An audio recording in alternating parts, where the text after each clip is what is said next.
సాక్షి news వాళ్ళు రాసినటువంటి దాని గురించి ఈరోజు మాట్లాడడానికి ఇక్కడ ఉన్నాను మీ ముందర.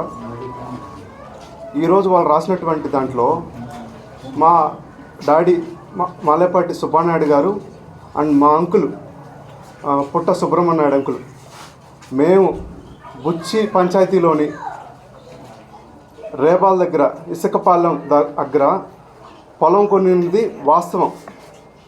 మా ఫాదరు పుట్ట సుబ్రహ్మణ్యాయుడు అంకులు వీళ్ళిద్దరు కలిసి కొన్నారు పొలం.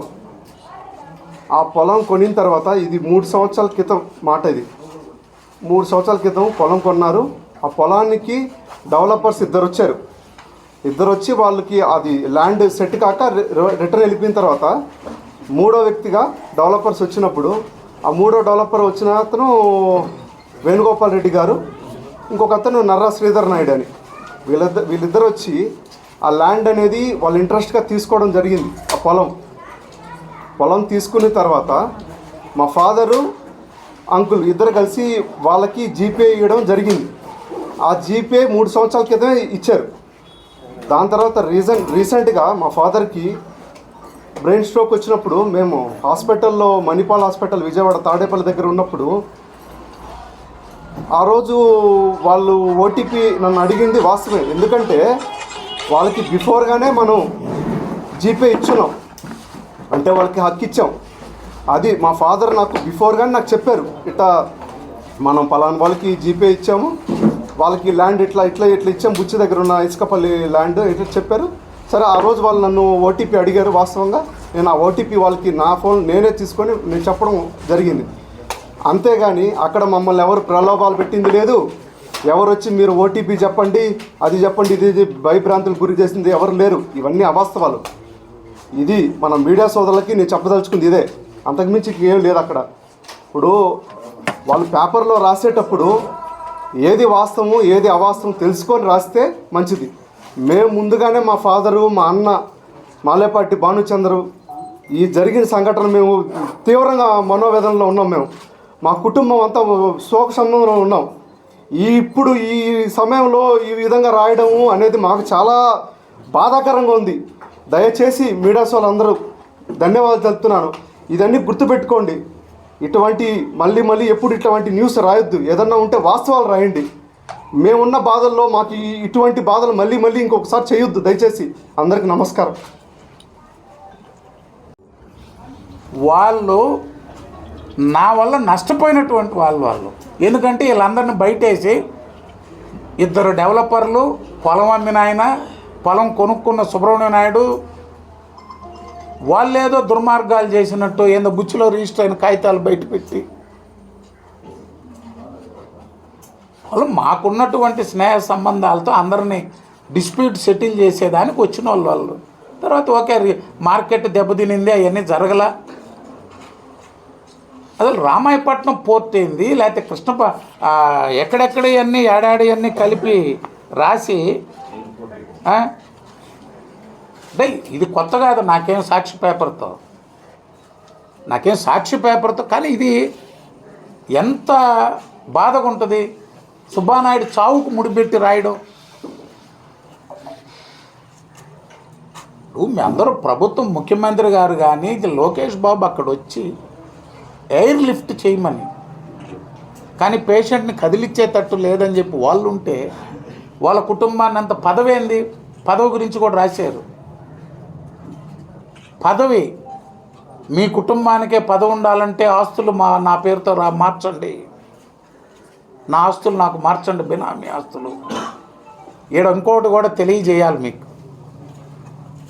ఈ కుటుంబానికి రాజకీయంగా అయినా ఆర్థికంగా అయినా నేను బాకీయే, కానీ ఆ కుటుంబం ఎప్పుడు నా బినామీలు కాదు. వాళ్ళు నాకేదన్నా ఎన్నికలైనా ఇతర సందర్భంలైనా సుబ్బానాయుడు కానీ ఈ కుటుంబం కానీ ఎప్పుడు నా అవసరాలకు ఉపయోగపడే వాళ్ళే, కానీ నేను బినామీలుగా పెట్టుకునే పరిస్థితి కాదు వాళ్ళు. ఈ రోజుకి కూడా రాజకీయంగా కూడా నేనే వాళ్ళకి ఇంకా ఏదైనా చెయ్యాలా, ఆర్థికంగా కూడా నేనే వాళ్ళకి ఇంకా ఏదైనా చేయాల్సిన పరిస్థితి ఉందే, కానీ బినామీలను రాశారు. వాళ్ళకి అంత పరిస్థితి లేదు. నాకు బినామీలుగా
ప్రతి చిన్న సమస్య మేము చెప్పుకుంటాం. అట్లా ఇప్పుడు అక్కడ జరిగిన విషయాల్లో మా సుబ్బారాయుడు మేము అది ఎప్పుడో అమ్మేశారు, అయిపోయింది ఆ సంగతి. వాళ్ళు జీపే ఇచ్చారు, జరిగిపోయింది. ఏదో అవసరానికి ఏదో చెప్పినారు, నాకు కూడా చెప్పినాడు, పెట్టి సరి చెప్పమని చెప్పిన.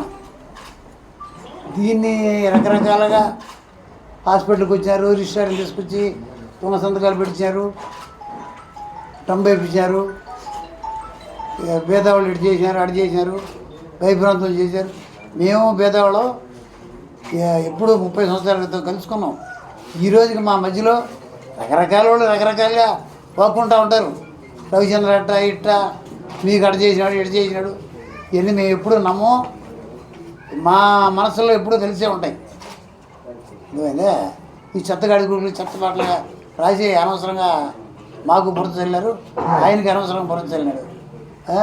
ఎంత దుర్మార్గం ఆ రకంగా రాయటం. దాంట్లో వాస్తవం ఏమైనా కొంచెం ఏమైనా ఉందా?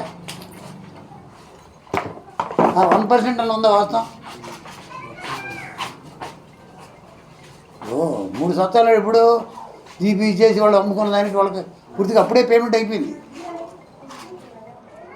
దాన్ని ఈ రకంగా పాపం కొన్నోళ్ళు ఎంత బాధపడుతున్నారు, ఏందిరా ఈ బాధ అని. ఇంత దుర్మార్గం మీడియాలు ఉంటే ఎట్టా?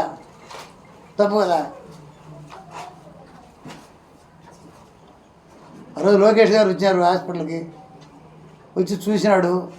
దగ్గర అరగంట సేపు పైన కూర్చొని ఆ డాక్టర్ రూమ్లో కూర్చొని డాక్టర్లు నన్ను పిలిపించి మీకు ఏం కావాలో నేను చేస్తా, ఇండియాలో ఎక్కడ డాక్టర్ కావాలో నేను పిలిపిస్తా, లేదు ఇండియాలో ఎక్కడ పంపించాలో నేను స్పెషల్ ఫ్లైట్లో పంపిస్తాను, ప్రతి టూ డేస్కి 2 అవర్స్కి నాకు రిపోర్ట్ కావాలని చెప్పి అంత గట్టిగా చెప్పి మాట్లాడేసుకున్నాడు.